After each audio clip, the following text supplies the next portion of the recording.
지난주에 이어서 우리가 베드로후서 1장을 공부하겠는데 12절에서 15절에 보니까 베드로가 이제 장막을 벗을 날이 임박한 줄 안다 이렇게 말씀하고 있습니다. 여기서 장막을 벗는다는 말이 죽는다 이 말입니다.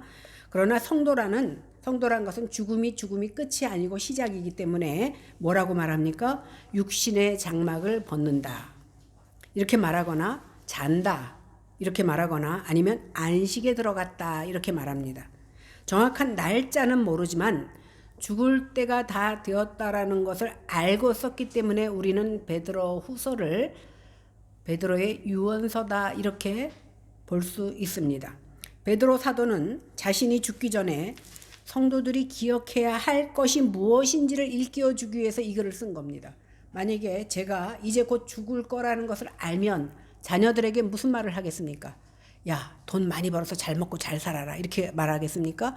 과연 그들이 남은 인생을 살아갈 때에 무엇이 필요한지에 대해서 아마 가장 소중한 말을 할 거예요. 그죠? 많은 얘기를 못한다 할지라도 이렇게 베드로가 오늘 베드로 후서를 통해서 자신이 떠난 후에 그들이 생각나게 하는 말을 해주려고 쓴 것이 바로 베드로 후서라는 겁니다. 오늘 베드로 후서는 이 글을 쓰기에 앞서 뭐라고 얘기하냐면 이 말이 그리스도의 능력과 강림이 교묘하게 꾸며낸 얘기가 아니라고 하면서 우리 주 예수 그리스도의 능력과 강림을 알게 한 것을 항상 생각나게 하려 함이다라고 그래서 서신을 썼다라고 말하고 있습니다.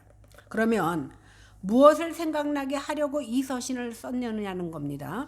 오늘 2장에 가서 보면요. 이제 당시 거짓 선생들이 주님을 부인하고 임박할 멸망을 자초하고 있는 자들이 있다라는 것을 알 수 있습니다. 다시 말해서 예수 그리스도의 종말과 재림에 대해서 부인하는 자들이 있다라는 겁니다. 그래서 어떠한 유혹이 있다 할지라도 거기 넘어가지 말고 지금 내가 하는 말을 잘 생각하라 이 말입니다. 그렇다면 우리가 왜 예수 그리스도의 능력과 그의 강림을 생각해야 되느냐는 겁니다.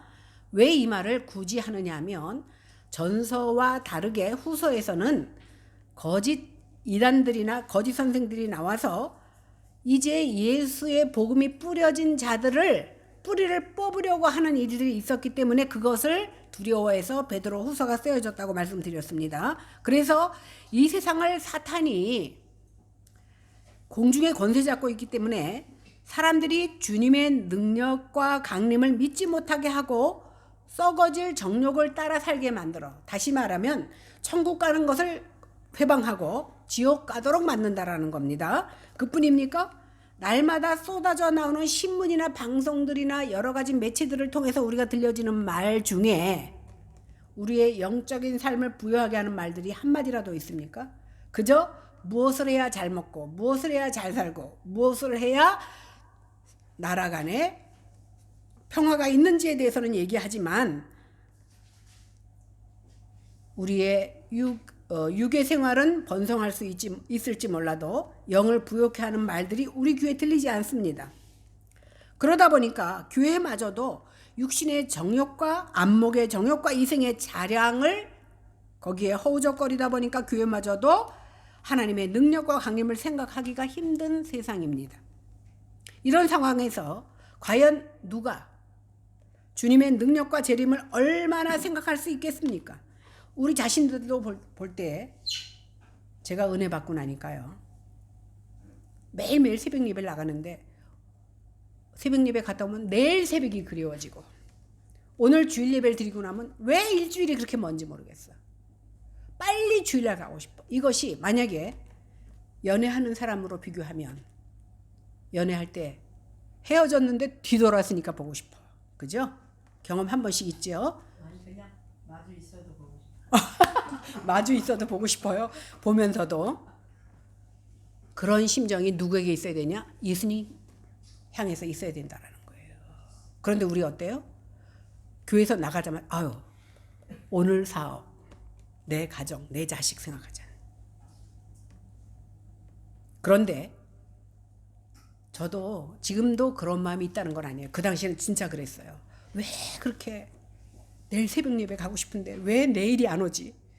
다음 주일날 예배를 드려야 돼. 왜 주일이 안 오지? 너무 사모하다 보니까. 매일매일이 그렇진 않더라도 우리는 돌아서는 순간 어떻게? 다음 주일은 다음 주일이고 그저 월요일부터 토요일까지 어떻게 하면 돈을 많이 버나 어떻게 하면 사업에 성공하나 이 생각 속에 살지 않느냐는 거예요.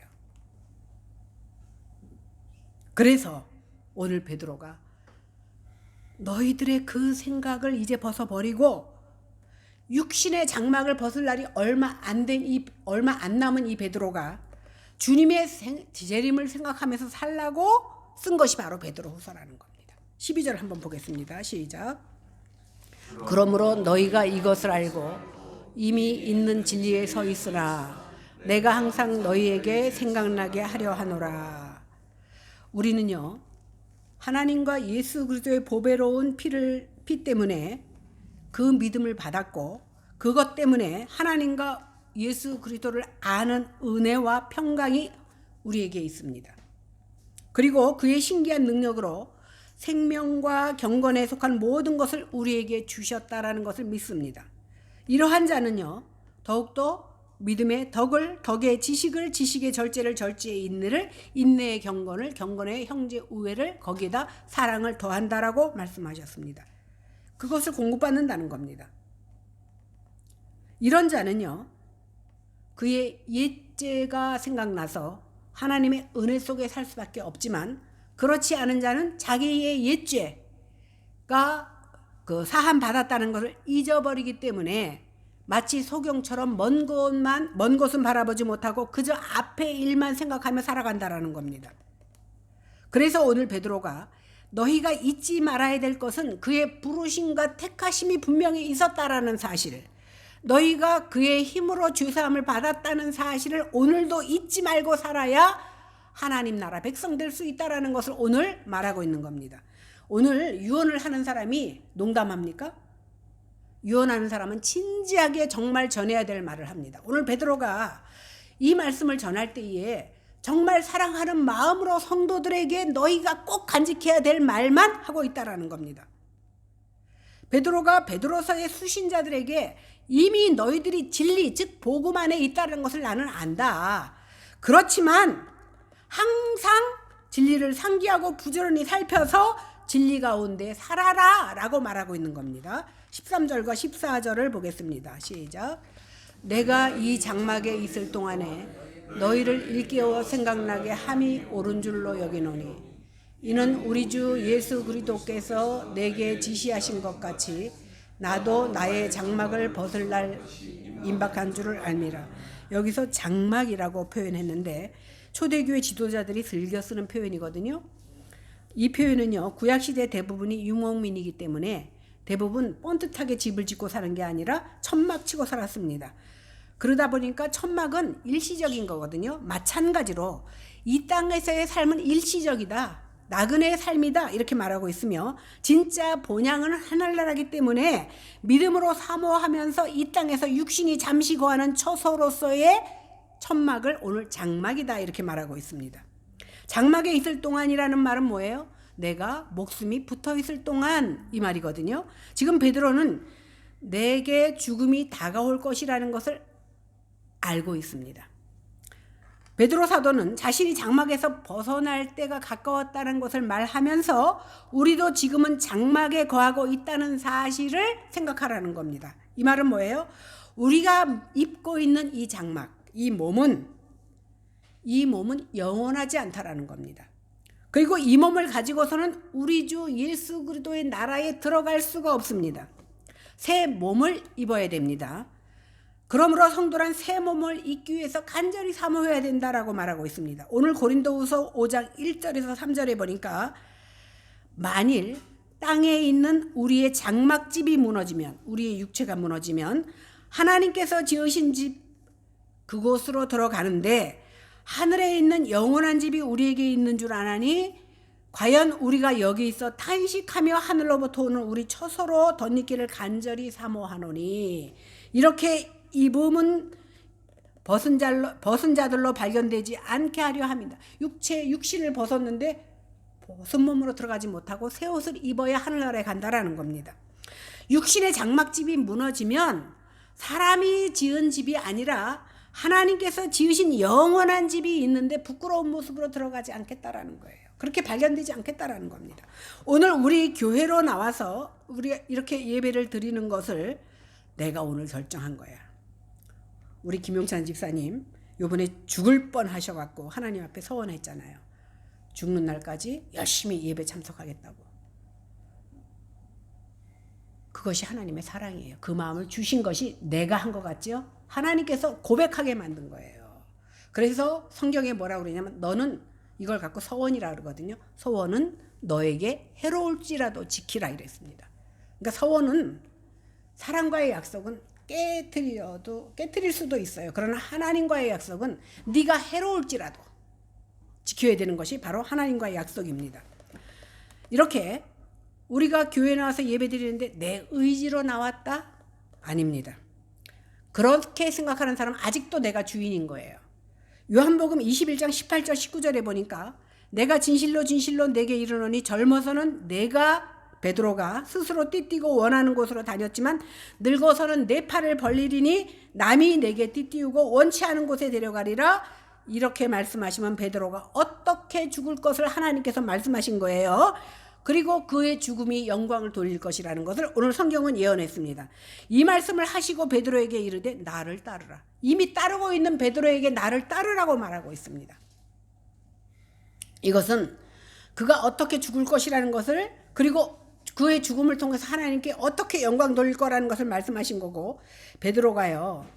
예수님께서 십자가를 지시기 전까지는 내 의지로 예수님을 따라간다고 생각했습니다.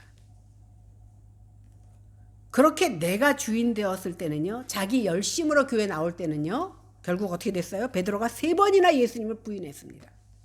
그런데 부활하신 예수님께서 다시 베드로를 찾아오시고 난 후부터는 더 이상 베드로의 주인이 베드로가 아닙니다. 더 이상 자기의 걸음을 자기가 걸을 수 없는 사람이 되었습니다. 이제는 보이지 않는 힘에 의해서 자기가 움직이는 사람이 되었다라는 겁니다. 그래서 전승에 의하면 베드로는 로마에서 복음을 전하다가 죽는데 십자가에 달려 죽는데 어떻게 죽습니까? 우리 주님이 똑바로 십자가에 지셨는데 내가 감히 어떻게 똑바로 십자가를 지겠느냐 하면서 거꾸로 십자가를 져서 죽었다라는 겁니다. 그가 했습니까? 성령이 도와주시지 않으면 아무도 할 수 없습니다.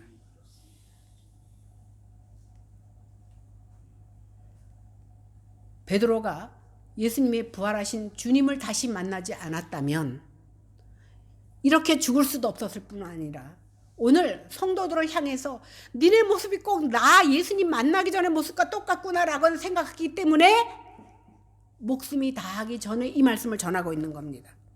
그래서 이 글을 읽는 성도들이 예수님의 능력과 재림을 기억하고 생각하면서 주님을 기다리며 살 때에 그것이 주님께 영광이 된다라는 것을 오늘 베드로는 간절하게 성도들에게 전하고 있는 겁니다. 15절 보겠습니다. 시작. 내가 힘써 너희로 하여금 내가 떠난 후에라도 어느 때나 이런 것을 생각나게 하려 하노라. 여기서 내가 떠난 후는 베드로가 죽은 후를 말하는 거죠. 사도된 베드로는 베드로서에서 언급한 모든 교훈과 권면이 내가 죽은 후에도 지켜질 것을 원한 겁니다. 내가 죽고 나서 희지부지 돼버린다면 아무것도 아니잖아요. 그래서 성도들에게 계속적으로 상기시키면서 그로 하여금 진리 안에 살 수 있게 될 것을 확인하고 가고 싶었던 거예요. 이것이 바로 애비된 마음입니다. 우리가 신학교에 다닐 때 교수님들 항상 하는 말이 형제처럼 성도를 대하지 마라. 애비처럼 대하라. 형제들은 재산 갖고도 싸우고 그러잖아요. 그런데 부모들은 자녀들에게 빚을 내서 주어도 아깝지 않는 것이 부모의 마음인 거예요.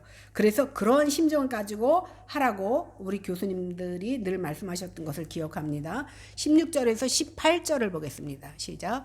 우리 주 예수 그리스도의 능력과 강림하심을 너희에게 알게 한 것이 교묘히 만든 이야기를 따른 것이 아니요 우리는 그의 크신 위엄을 친히 본 자라. 지극히 큰 영광 중에서 이러한 소리를 그에게 나기를 이는 내 사랑하는 아들이요 내 기뻐하는 자라 하실 때에 그가 하나님 아버지께 존귀와 영광을 받으셨느니라. 이 소리는 너희가 거룩한 산에 있을 때에 하늘로부터 난 것을 들은 것이라. 교회사를 쭉 보면요, 어떤 교리나 사도신경이나 교리들이 세워진 것이 언제 때냐면, 이단이 나타나면 그것을 바로잡기 위해서 세워진 것이 바로 교리입니다. 오늘 베드로가 이 말씀을 하는 이유는 뭐냐면, 이단들이 내가 복음으로 심어놓은 성도들을 해하려고 하기 때문에 지금 이 말을 하고 있는 겁니다. 그래서 사도 베드로는 예수님과 함께 변화산에서 체험했던 것들을 다시 한번 확실히 증거하면서 생명의 복음을 나누고 있는 겁니다. 당시 사도들의 말씀의 권위와 가르침에 대해서 의심하면서 교묘히 지어낸 이야기라고 하면서 성도들을 혼란시키는 그런 사람들이 있었습니다. 오늘날도 성경 말씀을 의심하는 사람들은 여전히 많습니다. 그런 사람들에게서 사도 베드로는 내가 직접 하나님의 아들 예수 그리스도를 만난 사람이야. 그리고 그와 함께 밥도 먹고 같이 생활한 사람이야. 또 그뿐만이 아니라 직접 체험했던 중요한 사건들을 얘기하면서 교묘히 만들어낸 소설 같은 얘기가 아니라는 것을 오늘 선포하고 있는 겁니다.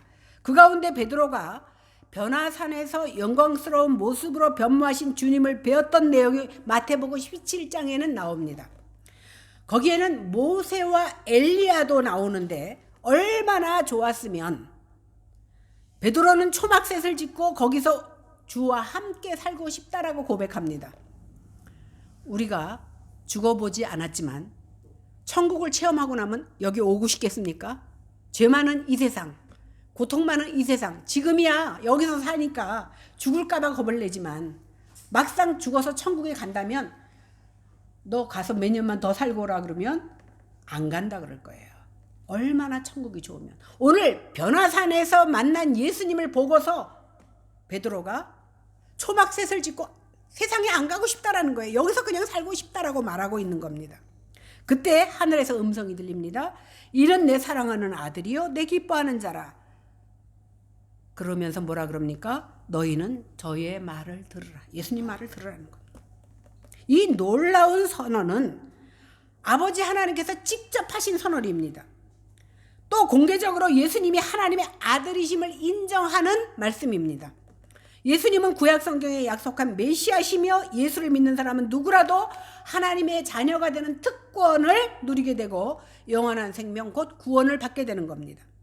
베드로는 변화산 사건에서 계시된 예수를 모세와 같은 종말론적인 예언자로 본 것이 아닙니다. 누구로 봤습니까? 하나님의 아들 구속자로 보았다라는 사실을 오늘 말씀을 통해서 우리는 깨달을 수 있습니다. 선지자들이 예언한 메시아의 초림과 십자가의 부활은 이미 다 이루어졌습니다.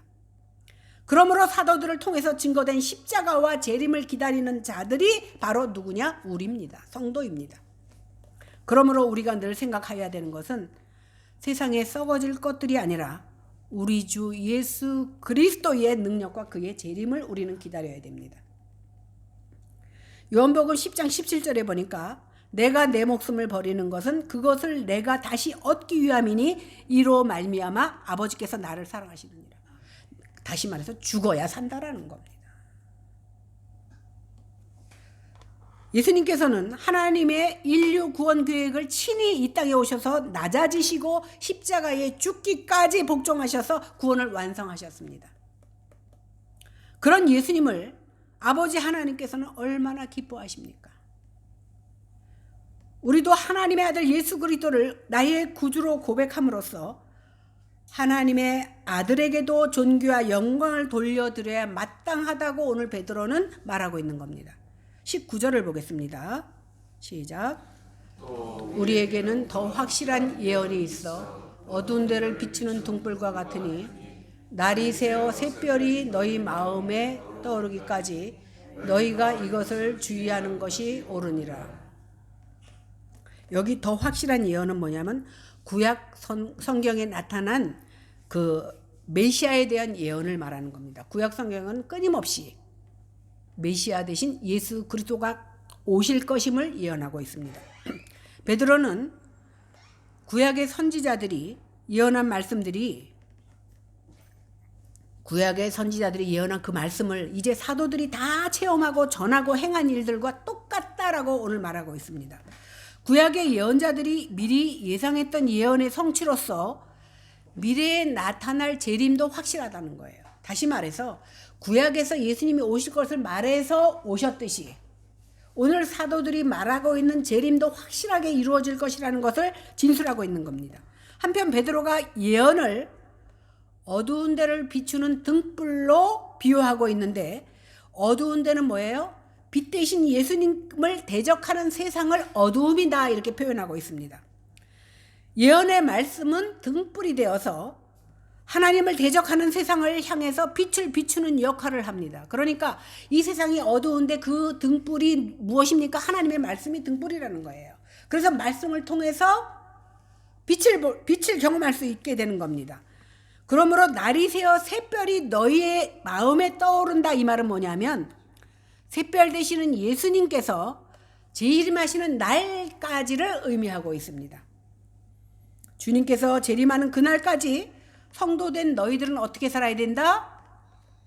예언 즉 성경 말씀이 마치 어두운 데를 비추는 등불과 같기 때문에 인생을 걸어가는 길에서 그 사람들의 앞길을 비춰주는 등불임이 무엇이 말씀이 등불임을 알아서 그 등불을 잘 활용하면서 살아가라는 겁니다. 그리고 가슴에 새기라는 겁니다. 그러니까 무슨 일을 딱 닥쳤을 때 내 지혜로 해결하려고 하지 말고 등불을 보라는 거예요. 뭐? 말씀을 통해서 그 길을 알아가야 된다라고 말하고 있습니다. 20절에서 21절입니다. 시작. 알 것은 성경의 모든 예언은 사사로이 풀 것이 아니니 예언은 언제든지 사람의 뜻으로 낸 것이 아니요 오직 성령의 감동하심을 받은 사람들이 하나님께 받아 말한 것입니다. 많은 사람들 중에 예언 은사 받았다는 사람 있죠? 예언은 미래의 일을 안다라고 생각합니다. 그런데 성경 원어의 예언은 하나님의 말씀입니다.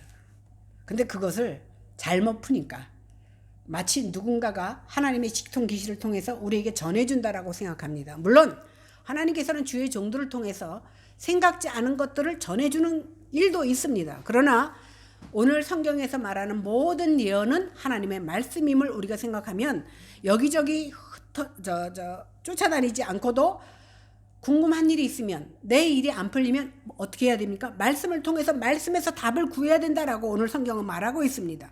그래서 성경을 사사로이 해석하거나 거기에 자기가 유리한 쪽으로 이용하려는 사람들이 있습니다. 안 된다는 거예요.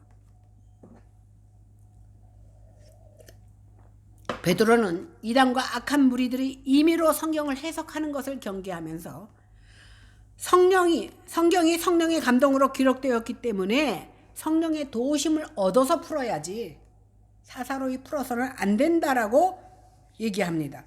만일 성경을 보는 사람마다 제각각 해석한다면 성경이 성경일 수 없다라는 겁니다. 그러므로 성경의 모든 예언은 절대 자기의 지혜로 사사로이 풀어서는 안 됩니다. 성경의 예언이 사람의 뜻으로 낸 것이 아니요 하나님의 감동을 받아서 써진 책이기 때문에 억지로 풀다가 멸망할까 주의하라고 오늘 성경은 얘기하고 있습니다. 모든 구약의 예언을 성취하신 분은 예수 그리스도이십니다. 그러므로 성경을 보면서 성경의 모든 약속을 예수님께서 풀어내셨고 이루어내셨고 이루실 것이라는 것이 바로 바른 해석입니다. 그러니까 성경이 우하면 나도. 그래서 히브리어는 점과 획이 있거든요. 점과 획에 따라서 아주 내용이 달라집니다. 그래서 성경에 1.1획이라도 더하거나 감할 때 저주를 받으리, 그냥 혼난다 이게 아니야. 저주를 받으리라고 했어요. 그러니까 천사라 할지라도 하나님의 말씀을 바로 전하지 않으면 저주를 받는다 그랬기 때문에 감히 우리가 성령의 감동으로 쓰여진 책을 사사로이 풀어서는 안 된다라는 것이 오늘 베드로의 말씀입니다. 그래서 성경이 그렇다 그러면 그래야 되고 아니라 그러면 아니어야 되는 겁니다. 이것이 바로 어두운데 등불이 비치는 것 같고 새벽별이 마음에 떠오르는 것 같다라는 의미입니다. 즉 성경이 등불인데 이 등불인 성경을 통해서 샛별 대신 예수님이 깨달아져야지. 누군가의 간증을 통해서 예수님이 알아지고 누군가의 사사로운 해석을 통해서 예수님이 알아져서는 안 된다는 거예요. 다시 말해서 등 뿌린 성경을 통하여서 샛별 대신 예수님이 깨달아져야 그게 바른 이해라는 겁니다. 그래서 성경을 통해서 하나님을 만나고 깨달아지기 전까지 확실한 예언에 주의해야 된다. 그러니까 이 말을 왜 합니까? 거짓 사도들이 저 사람들 사도 말 듣지 말어. 저 사람들 말을 어떻게 믿어? 니네가 봤어? 이렇게 말하고 있는데 너희들은 말씀의 기준에서 하나님을 깨달으라는 거예요. 다시 말하면 사도들은 사사로이 하나님의 말씀을 증거하는 것이 아니라 직접 하나님을 경험한 자로서 성경에 의지하여 너희들에게 말씀을 전하고 있다는 것을 강조하고 있는 겁니다. 그러므로 오직 참된 새벽별 대신 주님이 장차 새벽별로서 이 땅에 오실 때에 우리 마음속에 떠오르게 된다면 그 성경이 확실한 예언을 맛보는 거라는 거예요. 그래서 제가 그 교회에 가요. 우리 교회는 봉사도 잘 안 하고 뭐 행사도 잘 안 하고. 근데요, 요즘은요 교회마다 행사도 많이 하고 뜨겁게 뭔가 해야 살아있는 교회라고 생각합니다. 그러나 아무리 행사를 많이 하고 교육을 많이 해도 말씀이 없으면 교회가 아닙니다. 그러나 행사도 안 하고 아무것도 안 해도 말씀이 살아있으면 그게 참된 교회라는 거예요. 그래서 저는 이것저것 할 역량이 안 되기 때문에 그저 하나님 앞에 기도하기를 말씀만이라도 바로 전하게 해달라고 기도하는 겁니다. 이 시간에 성령 하나님께서 우리에게 은혜 주셔서 우리가 항상 생각해야 할 것이 무엇인지, 오늘 베드로가 우리에게 말하고자 했던 것이 무엇인지를 깨닫고 돌아가는 여러분들 되기를 바랍니다. 그래서 늘 예수 그리스도의 십자가의 능력과 재림을 소망하며 하루하루 살아나가는 저와 여러분들이 되시기를 주님의 이름으로 간절히 축원합니다. 기도하겠습니다. 주님, 오늘 종말에 대해서, 재림에 대해서 베드로가 말하고 있지만 우리도 듣는 순간 맞아, 주님 오실 거지 이렇게 생각할 뿐이지 우리 역시도 잊고 살았습니다. 너무 세상살이가 바쁘다 보니까 우리 주님은 뒤편에 있을 때가 너무나 많았습니다. 그러나 이 말씀을 듣고 이제 세상에 나가서 세상에 속하기보다 하나님을 먼저 생각하게 하시고 내가 사업에 앞장서기보다 그리고 내 직장 일을 열심히 하기보다 우리 주님이 원하시는 것이 무엇인지를 먼저 생각하는 저희들이 다 될 수 있도록 저희들을 도와주시옵소서. 감사드리며 예수님 이름으로 간절히 기도하옵나이다. 아멘.